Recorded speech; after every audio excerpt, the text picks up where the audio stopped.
Okay, so here is example 4, kind of resembles a tent. So I've got a trapezoid with a right angle height line drawn. I've got a base, I'm going to call this one base 1 of 9 centimeters, and another base 2 of 4 centimeters, and a height of 5 centimeters. So just like with any kind of area problem, I'm going to start with my formula, base 1 plus base 2 times my height divided by 2. And now once I have that done, it's just kind of a matter of substitution here. So I'm going to do area equals, I already know my base 1, my base 2, and my height, so that this next line is fairly simple. All I'm doing is plugging it in. So I've got 9 plus 4 times a height of 5. Okay, divided by 2.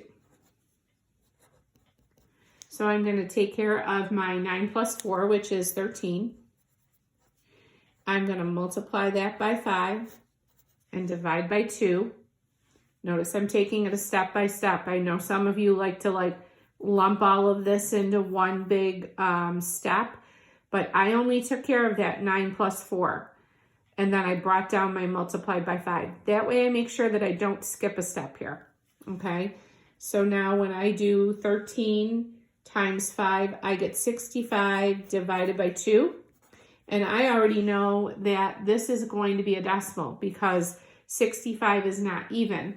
I cannot divide it evenly by 2. Remember those divisibility rules. If it ends in a 0, 2, 4, 6, or 8, it's even, then I know that I can evenly divide it by 2. Because it ends in a 5, I know I'm going to end up with something left over. And I do. When I divide these two numbers, I get 32.5 centimeters squared. You can use a calculator for these if you feel like you need to.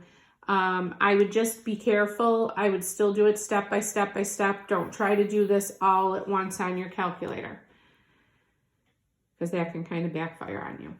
Okay, so the answer to example 4 is 32.5 centimeters squared.